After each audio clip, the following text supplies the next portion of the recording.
Bom dia, queridos. Quantos aqui estão felizes? Sabe, durante esse momento de louvor, de adoração, eu achei que sim, que foi um tempo tão intenso nesse ambiente. Quantos aqui sentem a presença de Deus? Quantos aqui nesse tempo de adoração sentiu assim algo muito forte arder no seu coração? Jesus está aqui, querido. E é muito bom a gente ouvir a palavra assim, Jesus te ama. Quantos aqui gostam de ouvir sobre isso? Quantos aqui gostam? De fato e de verdade. É muito bom a gente ouvir Jesus te ama, Jesus te ama. Mas sabe, Jesus ele gosta muito de que você entenda o amor dele. Mas ele espera algo de nós. Ele espera uma resposta de mim e de você. Ou seja, ele espera que você e eu sejamos um povo obediente. Você está entendendo isso? Quando o Edson me convidou e falou assim, Arilson, tal dia você vai compartilhar uma palavra. E quando ele me falou isso, eu estava meditando no livro de Isaías. E aí o Espírito Santo começou a falar muito ao meu coração. Esse ano de 2023 eu decidi, queridos, não ser a mesma pessoa que eu fui em 2022. Eu não sei que diante de tantas decisões que a gente toma na nossa vida, eu creio que todos que estão aqui tomam decisões, sim ou não? Mas quantos aqui tomam a decisão de dizer, Senhor, eu não quero ser mais a mesma pessoa. E é sobre isso que eu quero falar com vocês. O tema da minha palavra é, coloca ali por gentileza, nos slides. Está pronto ali? Deus espera algo de mim. E quando eu falar sobre isso, Deus espera algo de mim, algo que Deus colocou no meu coração é justamente no singular, não no plural, não no coletivo, mas no singular. Primeiramente no singular, ou seja, eu e Deus. Quando Deus falou comigo com essa palavra, Deus falou muito forte do que Ele espera de mim, lógico, como igreja. E eu queria que você agora fechasse um pouco os seus olhos. Eu gostaria de orar nesse momento. Mais uma vez. Espírito Santo, eu sei que Tu estás aqui, Senhor, nesse lugar. E eu sei, Pai, que o Senhor quer falar conosco, como igreja, como Teu povo. E eu sei, Pai, que o Senhor quer nos levar a um entendimento. O Senhor nos quer levar a ser um povo mais curado. E um povo mais sarado. Mas eu sei, Pai, que o Senhor espera algo de nós. E que nessa manhã, Espírito Santo, todos que estão aqui, Senhor, possam entender aquilo que o Senhor espera de cada um, em nome de Jesus. Amém, queridos? Então, voltando para a palavra, deixa aqui esse slide ainda, tá? Deus espera algo de mim. Dia 12 de março agora, foi a última ministração do pastor Edson para a igreja. Você lembra da série Você Pode Mais? Quantos aqui acharam essa série maravilhosa? Quantos aqui de fato, de verdade, lembram dessa série? Você Pode Mais. E gente, eu fui muito impactado com cada ministração que o Edson preparou. A primeira falava assim, você pode amar mais. Ou seja, é uma convocação. Amar não é um sentimento, é uma decisão. Sabe, amar aquela casca grossa, amar aquela pessoa que talvez dá até indigestão de estar perto, amar aquela pessoa que você talvez veja como aquele cara que pega no teu pé. Esse foi o propósito. Primeiro mandamento é o quê? Amar a Deus sobre todas as... E qual é o segundo? Pois é, a segunda ministração fala, você pode servir mais. Amar é servir. A terceira, para adiantar, você pode proclamar mais, ou seja, não posso terceirizar a proclamação da palavra. Tem que ser o eu. A quarta fala, você pode se relacionar mais, porque somos condutores de transformação. E a última aqui falou muito ao meu coração, que foi dia 12 de março. E foi dessa última série que Deus começou a me dar a palavra. Ou seja, você pode fazer mais discípulos. Ele não nos enviou, querido, apenas para pregar e batizar, mas para formar caráter. Você está entendendo isso? Não é só pregar. Pregar todo mundo prega. Não é apenas anunciar, todo mundo anuncia, mas é formar caráter. As pessoas que estão aí fora olhar para você e dizer, cara, esse cara aqui é um baita crente. Olhar para você e dizer, esse homem é um discípulo de Jesus. Essa mulher é um discípulo de Jesus. Quantos querem assim? Eu vou provocar muito em relação a você, com aquilo que eu quero trazer para a igreja. Então, querido, o tema da minha palavra, Deus espera algo de mim. Baseado nessa série, quantos pais e mães estão aqui presentes? Levanta a mão assim. Bastante gente, baixa o braço. Você como pai, mãe, você certamente investiu nos seus filhos, correto? Você investiu tempo, você investiu amor, você investiu dedicação, recursos para quê? Para que o seu filho pudesse ser um jovem querido, educado, sim ou não? E você não espera isso? Todo pai certamente espera isso. Eu espero. Nenhum filho é perfeito, tá, gente? Mas a gente como pai, a gente espera algo dos nossos filhos. Quantos aqui são professores? Professores, diretores de escola. Querido, tem professores que amam os seus alunos. É interessante. A gente estava esses dias aqui inaugurando a sala do CAF. E estava a Ilana ali, professora, que foi chamada para fazer uma dinâmica com as crianças e cantando com as crianças. E ali eu percebi o amor que ela tinha pelas crianças na sala de aula. Ou seja, o professor também se dedica na sala de aula. E espera um resultado, que o aluno cresça, que o aluno aprenda aquilo que está sendo ensinado. Certo ou errado? Quem aqui é empresário? Tem empresa, que tem funcionários. Ou seja, você é funcionário, você não investe no teu funcionário, sim ou não? Você não bota ele para participar de certas conferências de aprendizado. Enfim, investe no seu funcionário. E você espera ou não dele? Marcelão, espera ou não espera? Espera. Todos nós esperamos. E a pergunta é, será que Deus não espera algo de mim, querido? Será que Deus não espera algo de você? Será que Deus não está esperando uma resposta na sua vida para com Ele? Amado, Deus te trouxe aqui nessa manhã. Ele quer falar contigo. E se você estiver ligado, no final dessa ministração, eu tenho convicção que Deus vai fazer uma doideira no teu coração. Ou seja, tem um porém também. Deus só faz naquele que se dispõe a obedecer. Ou seja, estou envolvido com o pecado. Não quero mais o pecado na minha vida porque Deus espera algo de mim. Estou vivendo uma vida dupla. Tem crente que tem vida dupla. Você vai se arrepender no final dessa ministração e vai dizer, Senhor, eu não quero vida dupla, eu quero ser santo. Eu quero ser separado. Posso ouvir um amém? Você está entendendo isso, queridos? É isso. Eu creio que o Espírito Santo, no final desse tempo, Deus vai tocar no teu coração, querido. E vai te fazer uma pessoa diferente. Então o tema da minha palavra está em Isaías 5. No capítulo 5, do versículo 1 a 7. Está ali. Vamos lá.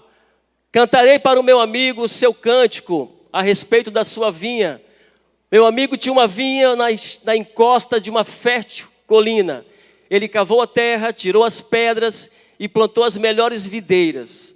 Construiu uma torre de sentinela e também fez um tanque de prensar uvas.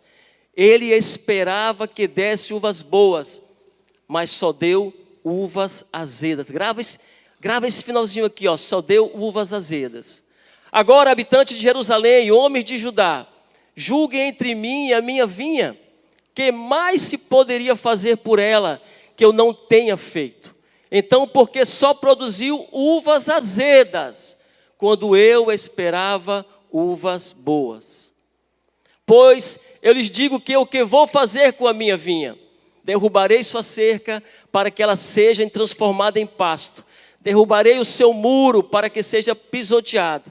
Farei dela um terreno baldio. Não será podada nem capinada. Espinheiros e ervas daninhas crescerão nela.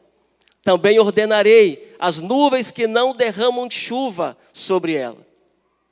Pois bem, a vinha do Senhor dos Exércitos é a nação de Israel, e os homens de Judá são a plantação que ele amava. Ele esperava a justiça, mas houve derramamento de sangue. Esperava retidão, ou seja, juízo, mas ouviu gritos de aflição. Forte essa palavra. Eu não sei se você está entendendo o que essa palavra está dizendo, já desde já o teu coração, querido. Esse texto que lemos é uma metáfora, ou seja, uma comparação do Todo-Poderoso com a sua vinha, o povo de Israel.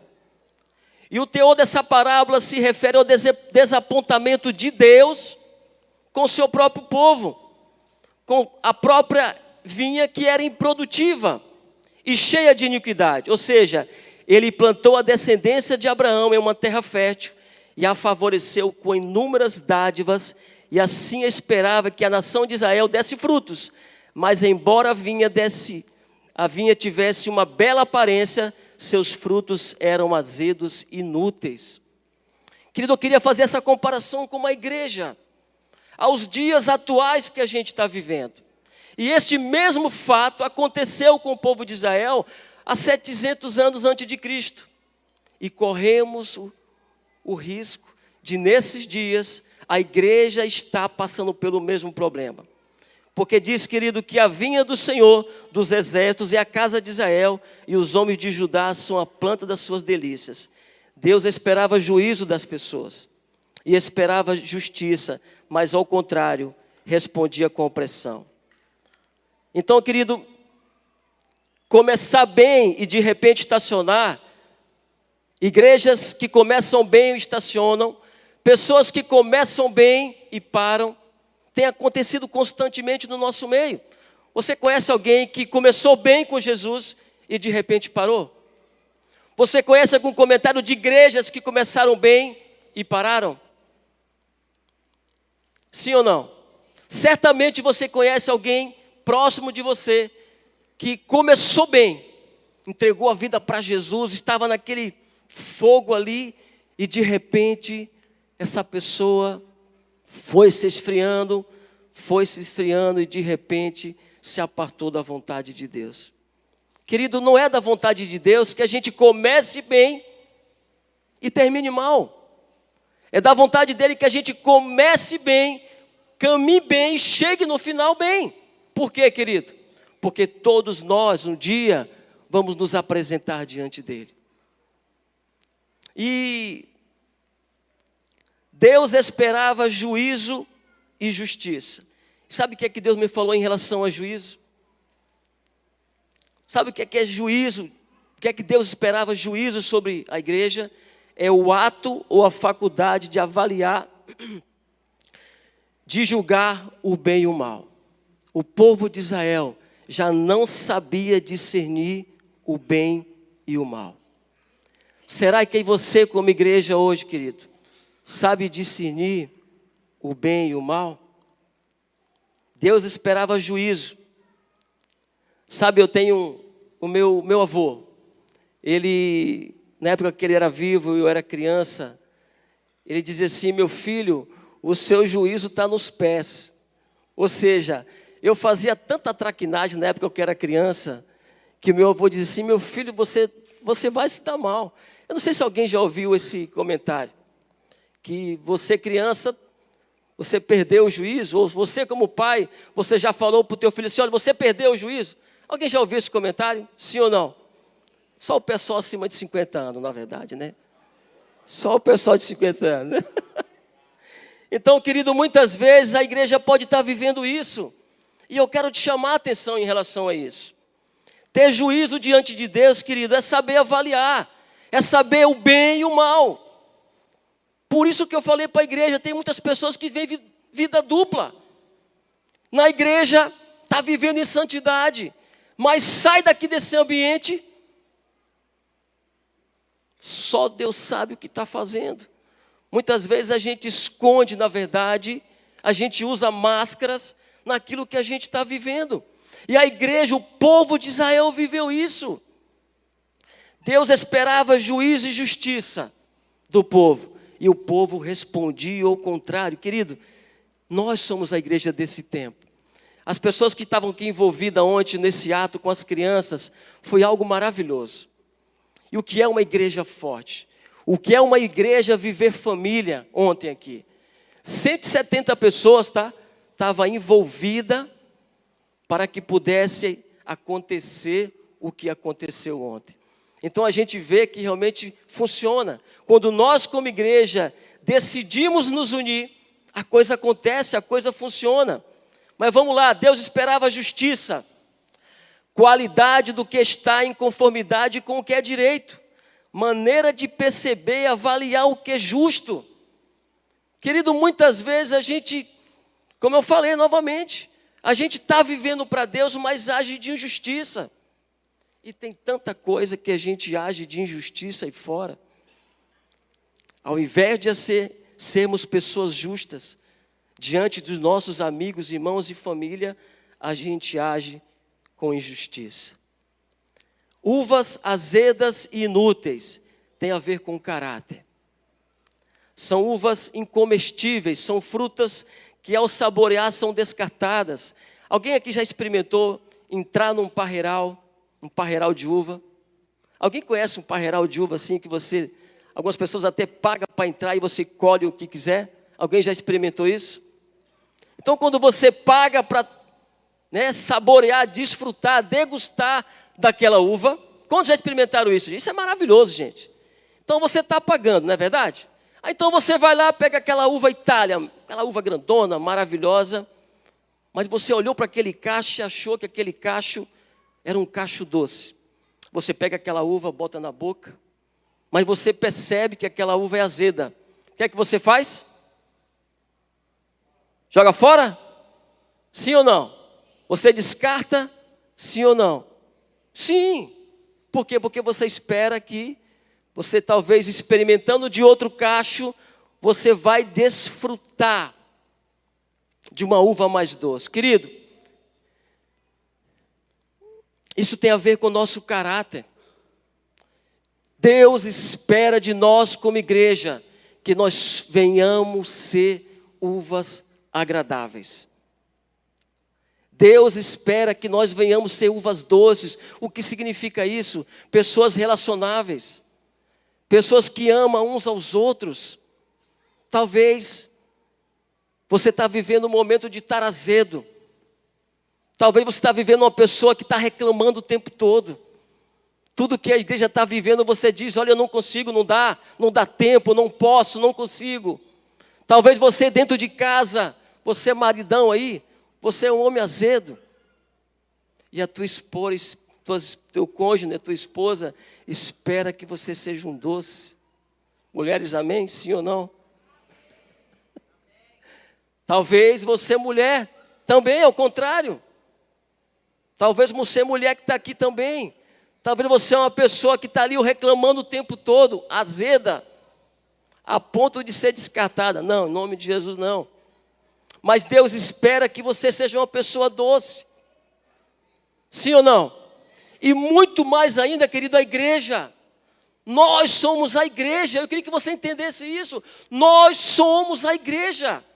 Aonde nós somos plantados, aonde nós estivermos, nós temos que ser essa uva doce, querido. Pessoas relacionáveis. Pessoas que a pessoa vai olhar para você, poxa, eu tenho o prazer de conversar contigo. Sabe o fulano de tal? Eu tenho o prazer de conversar com aquela pessoa. Será que o Espírito Santo não está falando algo do teu coração? Que você precisa mudar? Não dá, querido, para viver uma vida dupla. Então, amado, toda esta profecia serve para os dias atuais. Somos a igreja do Senhor e temos um propósito nessa terra. O fruto que o Senhor deseja é amar o Senhor e ao próximo. Você está entendendo isso? Deus deseja que você, como igreja, ame a Ele acima de tudo e ame ao próximo. Essas são as uvas doces que Ele fala em Isaías. Aí eu pergunto, é possível, querido, viver tudo isso? Sim ou não? É possível, amado. É possível a gente experimentar tudo isso diante de Deus. Olha só, olha as bênçãos que foram declaradas sobre Israel. Gênesis capítulo 2, 12, versículo 2, diz assim: olha o que Deus declarou sobre Israel. E far-te-ei uma grande nação, e abençoar-te-ei, e engrandecerei o teu nome, e tu serás uma bênção. Ou seja, a igreja, querido, está debaixo de uma profecia onde a igreja, aonde chega, tem que mudar tudo. Aonde chega a igreja é você, sou eu. Aonde nós chegamos tem que mudar tudo. É isso que Deus estava esperando do povo de Israel. É isso, amado, que Jesus espera nesses dias na nossa vida. E eu queria que você cresce nisso. E far-te-ei uma grande nação, e te abençoarei, engrandecerei o teu nome, e tu serás uma bênção. Quer ver outra profecia? Gênesis 26, 3 diz assim, ó: e serei contigo, e te abençoarei, porque a ti e a tua semente darei a todas estas terras, e confirmarei o juramento que tenho jurado a Abraão teu pai. Para mim isso foi maravilhoso. Quando eu entendo que eu estou debaixo de promessas de Deus que foram proferidas há tantos anos atrás, mas que serve para os dias de hoje. E eu queria que você refletisse, aonde você está? Você tem sido uma bênção? Você tem sido uvas doces? Querido, Deus não espera de nós perfeição, não é isso, mas pessoas, querido, não tem como mudar de vida quando você ama a Deus e quando você ama o próximo. Não tem como não mudar de vida. Deus espera algo de mim. Então, no começo, eu quis colocar justamente no singular. Daqui a pouco eu vou entrar no coletivo, o que Deus espera da igreja. Mas nesse primeiro momento, Deus espera algo de mim e de você. Essa mudança tem que acontecer aqui, ó. Diga assim comigo: eu preciso mudar. Essa mudança, repita comigo, essa mudança que precisa acontecer tem que começar na minha vida. Quantos aqui reconhecem que precisa mudar? Amém, querido. Eu também preciso. Essa palavra foi para mim também. Então, querido, existem pessoas que vivem como se Deus não existisse. Até tem uma religião, mas no dia a dia negam através das suas ações a existência de Deus. Vocês concordam com isso? Há países que, na quase sua totalidade, são nações ateus. Negam a existência do Criador. Sabe, como exemplo, a Suécia, com a sua totalidade, chega a números chocantes de 85% de pessoas ateus. Não tem nenhuma crença ou não acredita em Deus. Vietnã, 81%. Dinamarca, 80%. Esses fatos estão aqui na revista super interessante de 12 de julho de 2018. Na verdade, querido, mesmo que essas nações não acreditem em Deus e ache que Deus não exista, não muda o que Deus vê e pensa a respeito dela. Ou no mínimo pensam que Deus não espera nada delas. Não muda, querido. Mesmo as pessoas que acham que Deus não existe, mesmo que as pessoas acham que Deus não espera nada de mim, não muda o que Deus pensa de você e o que espera de você. Então, querido, essa palavra, eu creio que ela vem em bom tempo para a gente pensar como nós estamos vivendo. Porque Deus espera de mim e espera de nós. todos os seus mandamentos foram estabelecidos para o nosso bem, e obedecê-los sim. É o bem que o Abba espera de nós. Quer ver outro versículo?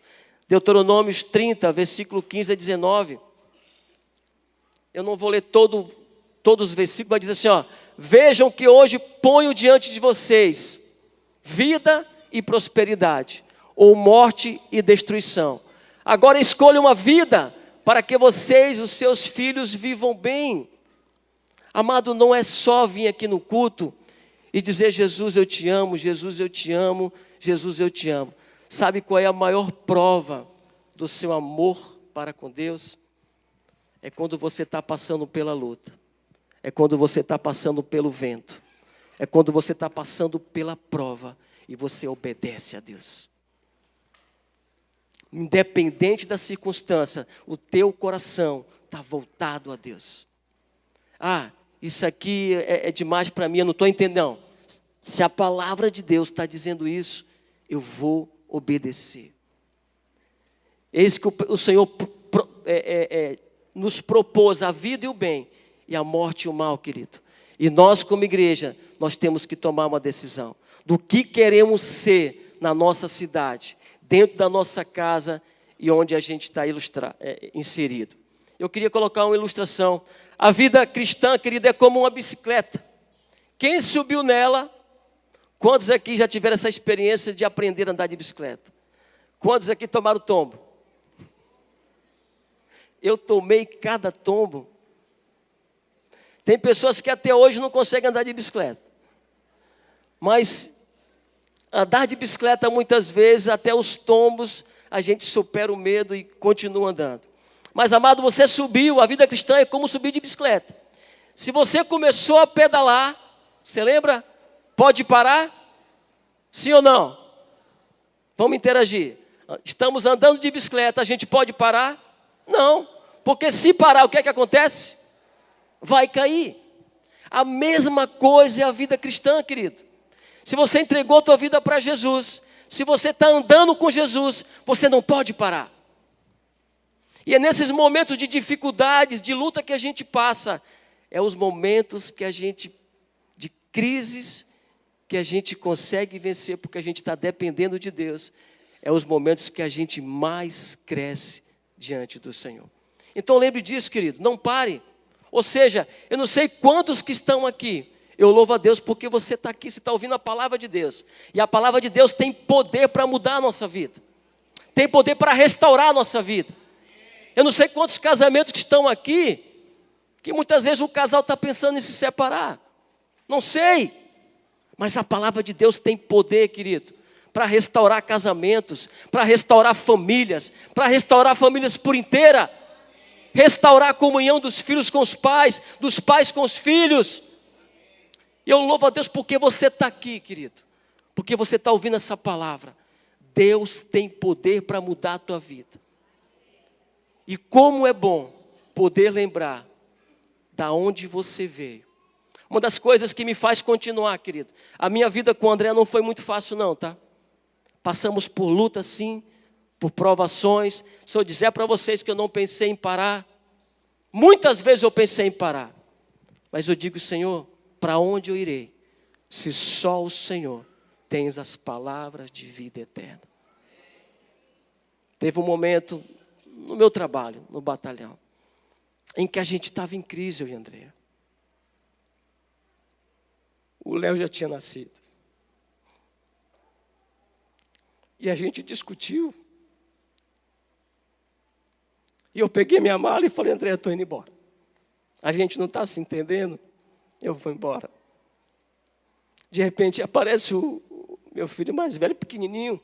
Ele vem e me dá um abraço e diz: pai. E aquele pai me deu um: espera aí, cara, eu sou de Jesus, que negócio é esse? O diabo está vindo para destruir. Na hora eu percebi: cara, o que é isso? O que é que eu estou fazendo? O diabo está tentando destruir meu casamento. Eu entendi ali. Na hora que ele veio, me abraçou e disse: pai. Ele pequenininho, lógico que ele é criança, não entendia nada. Ele veio e me deu esse abraço. Eu falei: cara, o que eu estou fazendo? Amar não é sentimento. E amar a Deus também não é de sentimento. Amar o cônjuge, amar a família, amar a Deus, querido, é uma decisão. Está entendendo isso? Amar é uma decisão. E que quando você permite que a palavra de Deus vá entrando no teu coração, você vai se fortalecendo, você vai recebendo graça de Deus, você vai recebendo o poder de Deus para dizer: diabo, aqui não, na minha casa não, na minha família não, no meu relacionamento não. Querido, Deus espera algo de mim, espera algo de você, Deus espera algo de nós. Então a vida cristã é a mesma coisa, não podemos parar. Deus agora espera algo de nós como igreja, querido. E sabe por que Deus espera algo de nós? Porque Ele investiu corretamente. E vemos claramente como Ele investiu na vinha. Eu quero ler o versículo 2 para vocês novamente. Como Deus investiu na vinha, ou seja, na nossa vida. E cercou, e alimpando-a das pedras, plantou-a de excelentes vides, e edificou no meio dela uma torre, e também construiu nela um lagar, e esperava que desse uvas boas, porém deu uvas bravas. Querido, Deus investiu na sua vida e continua investindo na nossa vida. E eu queria dizer o que é cada detalhe desse do versículo 2. Cercou significa proteção. Deus protege os seus. Deus protege os seus filhos. Nunca deixe o diabo te enganar, dizer: Deus me abandonou. Quantas vezes eu ouço isso? Deus me abandonou. Não, querido, é nós que abandonamos a Deus. Se a nossa vida fosse apenas mar de rosas, nós não iríamos crescer como filhos. O pai, por exemplo, que educa os seus filhos só dando. Aquele pai, por exemplo, que o filhinho está ali, correu, caiu, já pega. Viu chorando, já pega, não vai crescer. Então muitas vezes quando a gente passa por esse processo, a gente acha que Deus nos abandonou. Não. Cercou significa proteção. Retirou as pedras do terreno, ou seja, perdoou nossos pecados. A cédula de dívida foi paga com a sua morte e sangue. Você está crendo nisso? Você está entendendo isso? Querido, Jesus pagou a cédula de morte. Ele se fez morte pela nossa vida. 3, plantou a vide escolhida, ou seja, somos o seu povo, somos os seus escolhidos, Ele nos amou primeiro. Aleluia. 4, edificou uma torre, significa vigilância, ou seja, esta vinha tem um dono, esta vinha é minha. Sabe como Jesus olha para você? Você é meu filho, eu te protejo. Eu te cuido, eu que te dou livramento. Querido, você está entendendo isso? Existe algo que Deus poderia fazer na nossa vida e no meio da igreja? Ele fez tudo, querido. Faltava mais alguma coisa? Não. Deus fez tudo certo na nossa vida. As promessas que Ele liberou lá de Gênesis para Abraão, para o povo de Israel, querido, nós somos o Israel desse dia, porque somos a igreja dEle. Tudo que Ele precisava fazer por nós, Ele fez. Mesmo que o mundo esteja de cabeça para baixo, querido, você tem uma promessa. Você tem uma promessa diante do Senhor. Céus e terras passarão, mas as minhas palavras permanece para sempre. Então sabe por quê? Ele espera algo de nós, querido? Porque Ele nos deu o seu próprio Filho. João 3,16. Grave isso. Tenha essa esperança nisso. Porque Ele espera algo de nós? Porque Ele nos deu o seu próprio Filho. E nós não éramos pessoas boazinhas não, tá? Quem é que aqui se acha uma pessoa boazinha? Não, porque eu mereço que Jesus morresse pela minha vida. No entanto, eu sou tão perfeito, sou tão queridinho. Não, querido. Não. Deus nos amou primeiro. Segundo, porque perdoou nossos pecados. Romanos 3,23. Pois todos pecaram e estão destituídos da glória de Deus, sendo justificados gratuitamente por sua graça, por meio da redenção que há em Cristo Jesus. Aleluias. Por quê? Porque Ele colocou em nós o seu Espírito, querido. Atos capítulo 1, versículo 8. mas receberão poder quando o Espírito Santo descer sobre vós. E serão minhas testemunhas em Jerusalém, em toda a Judéia e Samaria, e até os confins da terra. Querido, quando você tem conexão com o Pai, quando você tem conexão com o Espírito Santo e com o Filho, querido, você recebeu o poder, o Espírito Santo, ou seja, você consegue discernir o que é certo, o que é errado, o que agrada a Deus e o que não agrada a Deus. E sabe por que muitas vezes a igreja se envolve tanto com o pecado? Sabe por que muitas vezes a igreja... Deixa eu perguntar para você aqui, quem é que é ovelha aqui? Faça assim com a mão. Quem é ovelha aqui nesse ambiente? Faça assim com a mão. Então eu vou dizer uma coisa para você aqui, ó. Eu vou te dar um ouro. A ovelha, quando o pastor disciplina ela e dá uns tapinhas nela com amor, ela fica. Ela fica. A ovelha, quando é disciplinada pelo seu pastor, ela fica. Agora, recentemente, eu tenho um casal de amigos. Chamo de amigos. E aconteceu algo entre a gente e eu falei algumas coisinhas para eles. Ovelha. Mas existe a diferença de ovelha e bode, tá, gente? O bode, quando o pastor vai lá e disciplina ele, sabe o que ele faz? Foge. Dá a cabeçada. Ele bate de frente. A ovelha, ela escuta a voz do seu pastor. Quantas ovelhas tem aqui nessa manhã, querido? Quando o seu mobilizador, quando o seu pastor te confrontar com alguma coisa na sua vida, lembre desse ouro. Se eu sou ovelha, eu vou querer ser tratado. Eu vou me deixar ser tratado. Quantos aqui querem se deixar ser tratado? Poucas pessoas. Quantas pessoas aqui querem se deixar ser tratado? Aleluias. Posso continuar? Vamos lá. Porque Deus espera algo de nós agora como igreja. Porque nos deu a sua palavra, querido, fonte de conhecimento sobre Ele mesmo, né? 2 Timóteo 3,16. Toda a escritura é inspirada por Deus e útil para o ensino, para a repreensão, para a correção e para a instrução na justiça. Querido, ame ler a palavra de Deus. Ame, querido. Eu não sei se você, como igreja, tem esse hábito. Não comece o seu dia sem buscar a presença do Abba. Não comece o seu dia sem ler a palavra. A gente precisa romper em relação a isso. Muitas pessoas continuam deprimidas, oprimidas. Sabe por quê? Porque quer encarar o dia sem buscar a presença do Abba. Muitas pessoas estão depressivas. Por quê, querido? Para pensar agora. Você realmente tem sido fiel na sua leitura diária? Você tem sido fiel realmente na busca da presença de Deus? Eu acho muito difícil. O diabo pode até tentar, mas você vai poder rebater com a palavra. Então, amado, Deus espera de nós porque sabe que somos capazes, ou seja, Ele não é injusto, não vai esperar algo de nós, algo que não conseguiremos fazer, pois foi Ele mesmo que nos capacitou para o seu propósito. Ele espera de nós porque Ele nos capacitou para cumprir esse propósito.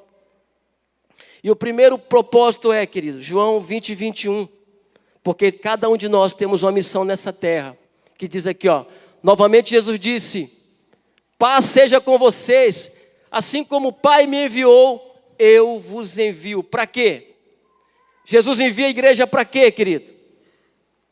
Nós somos enviados para quê? Para ganhar vidas, queridos. E aqui eu faço uma pausa para falar algo que aconteceu comigo. Todos sabem que eu sou militar, fiquei 30 anos aqui no Exército Brasileiro. Eu me converti em dezembro de 95. E Deus fez algo dentro da minha vida. Então todo mundo no batalhão me conhecia como um cara alterado, um homem irado, brabão. E de repente Jesus entra em mim e faz uma revolução no meu coração. Só que não foi uma revolução, uma mudança só aqui dentro. Eu queria externar o amor que Deus colocou no meu coração, porque um grande amor Ele me alcançou. O que acontece? Eu comecei a falar do amor de Deus no batalhão. E não era muito bem correspondido em relação a isso. Aí o que aconteceu logo em seguida, o Joilson se converteu, o George está por aqui? Não, o George, o Alexandre, e a gente teve a ideia, começamos a fazer célula dentro do batalhão. Olha só como Deus honra quando você cumpre a sua parte e obedece o seu chamado. E muitas vezes a gente recebe Jesus e fica um crente apenas de esquenta-banco. Não, Deus quer fazer a gente a fazer e cumprir o seu propósito. Então o que acontece? Começamos a fazer célula no batalhão, e lá no pelotão de obras, onde o Joilson trabalhava, tinha um depósito que tinha cimento, tinta, material de construção, e lá a gente começou a convidar as pessoas para participar das reuniões de célula lá. E nisso a gente já tinha uma galera muito grande lá dentro. E eu lembro que naquele dia, eu era o responsável para fazer o louvor. Então, botei um louvor ali, estava orando, estava numa animação, numa alegria. E eu estava orando assim com um fervor muito grande. Quando eu abro os meus olhos, eu vejo que o comandante do batalhão estava ali na minha frente. Eu pensei, ai meu Deus, só que eu vou para a cadeia agora. Eu pensei, Deus, o que é que vai acontecer, né? Aí um olho fiquei fechado, orando, o outro aberto, olhando para ele, e eu falei, o que é que eu vou fazer agora, né? Porque quando o comandante do batalhão chega no recinto, o mais antigo tem que dar ordem, né? O senhor comandante do batalhão, presente no recinto. Aí todo mundo tem que ficar de pé, na posição de sentido, né? E aí, quebrou tudo naquele momento, né? Aí esse comandante, ele fala assim, meu filho, não, pode continuar.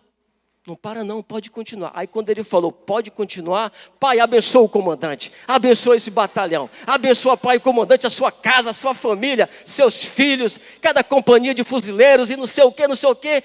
E eu senti que esse homem se alegrou. Eu falei, ô papai, valeu a deixa. O que é que aconteceu, querido? Depois que a gente para de olhar, que eu parei de orar, esse comandante, lembra disso, Jesus? Ele para e fala assim, meus filhos, por que vocês estão se reunindo aqui? Nesse lugar desapropriado, cimento, tinta, madeira. Não, era pelotão de obras. Obras, né, gente? Tábua, porta, janela, ferro, tinha tudo lá. Aí esse comandante, ele para assim, fala assim, meu filho, você não precisa se encontrar aqui. Até parece que vocês estão se encontrando escondido no batalhão. Não, a partir de agora, vocês vão se encontrar lá no auditório do batalhão. Aleluias. Aleluias. Que seja para Jesus esse aplauso. Sabe o que aconteceu, querido? Dali em diante começou um marco no batalhão. A gente agora, de uma sala cheia de cimento, suja, porque tinha material, às vezes tinha areia, tinta, resto de materiais. Dali em diante, papai nos coloca numa sala com ar-condicionado, cadeiras confortáveis. E sabe o que o comandante fez ainda? Ele não era cristão. Ele deu um comando para os comandantes de companhia, levar as companhias de fuzileiro para participar do culto, porque ele achou que aquilo ali era importante para que todo soldado do batalhão pudesse ouvir a palavra de Deus. Deus espera algo de nós, querido. Deus espera algo de mim e de você. Tem que brotar essa alegria no nosso coração, de fazer diferença, ou seja, de sermos uvas doces. Amado, se a gente continuar sendo uvas azedas, a gente não vai prosperar. A gente não vai avançar, a gente não vai conquistar a cidade para Jesus, você está entendendo? E muito menos a sua família. Como eu falei, uvas azedas tem a simbologia de ser uma pessoa desagradável, uma pessoa antissocial. Pode ser que você está aqui nessa manhã, querido. Você até aceitou Jesus na sua vida, mas você ainda é uma pessoa azeda. Foi algo que Deus colocou no meu coração para falar para a igreja. Porque assim como eu vivi, eu estava sendo azedo. Mas quando Jesus entra no nosso coração, querido, Ele faz uma revolução. Deus quer fazer você ser uma pessoa doce, querido. Você consegue imaginar a pessoa de Jesus? Você consegue imaginar Jesus um antipático? Você consegue imaginar Jesus uma pessoa ignorante? Não dá, não dá. Se o Espírito de Deus está em você, querido, você pode ser uma pessoa diferente. Se o Espírito de Deus está em você, você pode ser uma pessoa alegre. Se o Espírito de Deus está em você, você pode assumir uma identidade de Jesus aonde você estiver. Se você estiver na escola, seja Jesus, seja uma uva doce.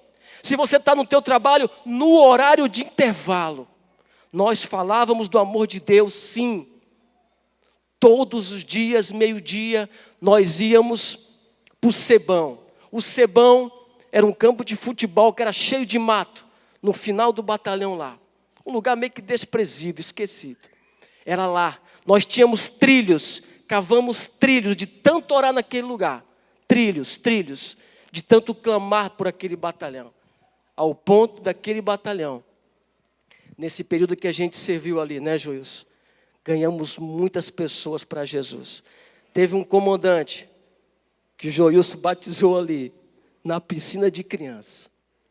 Ele falou assim, Arilson, tinha um certo comandante, nós chegamos na casa dele, Joilson, eu falei do amor de Deus para ele, vai ser batizado hoje. Conseguimos uma piscina de criança. Que doideira, gente. Uma piscininha pequenininha. E ali esse tal comandante foi batizado, querido. Isso é coisa muito doida. Aonde você está inserido, seja na faculdade, no seu trabalho, aonde você está, você pode levar a alegria de Jesus, querido. Quantos aqui se alegram com isso? Sabe por quê? Olha para o seu irmão, diga assim, pare de ser uva azeda, uva estragada, seja uva doce, uma uva agradável. Olha para a direita, olha para a esquerda, faz aí, fala novamente para essa pessoa. Você pode ser uma uva doce, querido. Você pode ser diferente. Aleluias. Aleluias. Eu sinto que relacionamentos aqui nessa manhã vai ser tratados. Eu sinto que casamentos aqui Deus está tratando, tá? A esposa vai esperar do maridão, seja um pouquinho mais doce. Seja paciente comigo. E assim o homem vai esperar da esposa, me ajuda. Seja mais doce também. Vamos continuar, querido. Porque Deus espera de nós? Porque Ele nos plantou em um outeiro fértil. Outeiro no latim significa altar.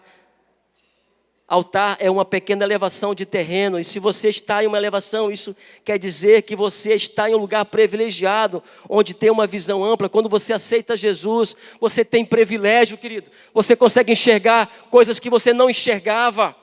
Quando você tem Jesus, você está no altar dEle. Você começa a experimentar de Deus, da abundância, a graça dEle na sua vida.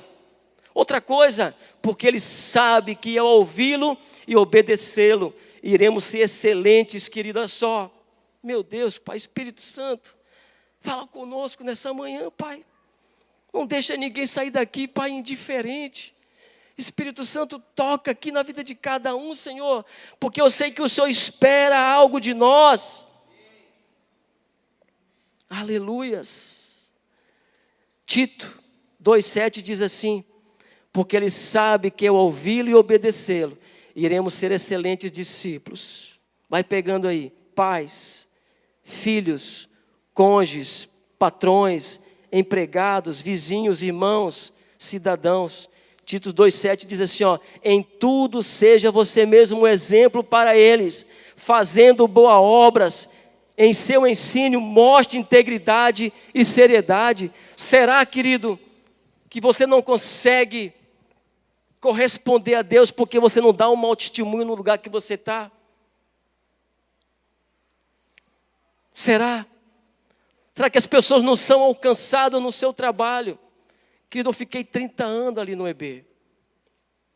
E foi ali. Eu vou sempre contar muitas coisas. Eu estou fora há 3 anos do exército. Eu fiquei 30 anos lá dentro. Então, muitos testemunhos da minha vida aqui vai ser da onde eu estava inserido. Lógico que está vindo muitos testemunhos dos dias atuais, mas muitas coisas da nossa vida foi aquilo que experimentamos no nosso trabalho. Ou seja, é possível ser Jesus aonde a gente está inserido. E você, aonde você está inserido, você é o exemplo, querido. Não pense menos do que isso. Eu sou o principal exemplo aonde trabalho, porque eu sou chamado para ser sal e luz aonde trabalho. E através do exemplo, a gente conquista multidões. O pessoal do louvor pode vir para cá já, querido. Eu estou indo para o final. Meu tempo está esgotado já. Israel não era nada e se tornou uma grande nação. Nós não éramos nada, estávamos condenados ao inferno. E Deus nos deu a razão para viver, esperança e vida eterna. Nos deu seu Filho amado Jesus Cristo. Na verdade, tudo que somos e tudo que temos, devemos ao Senhor. Quantos aqui nessa manhã reconhecem que não é nada sem o Senhor? Eu não sou nada, querido. E é por isso que eu gosto muito de lembrar da onde Deus me trouxe, por detrás das malhadas, não era nada. E eu louvo a Deus pela igreja, eu louvo a Deus pelos irmãos, eu louvo a Deus pelos pastores que têm cuidado da minha vida, dos meus discipuladores. Deus mudou a minha história. Deus muda a história de alguém, não é apenas quando você entrega a vida para Jesus. Lembre disso, é quando você obedece a Jesus. E esse é o chamado, querido, que Deus tem para a tua vida e para a minha vida. Deus espera algo de nós. E eu queria que você refletisse, o que é que Deus espera de você depois dessa palavra? O que Deus espera de você depois de ter recebido tantas mensagens, como essa série que a gente foi ministrado, né? Você pode mais, você pode amar mais, você pode servir mais, você pode proclamar mais, você pode se relacionar mais, você pode fazer discípulos. O que é que você vai fazer com isso, querido? Você vai sair daqui e vai pagar uma borracha? Deus não quer que a gente apenas seja ouvinte da palavra, mas pessoas praticantes da palavra. Amém?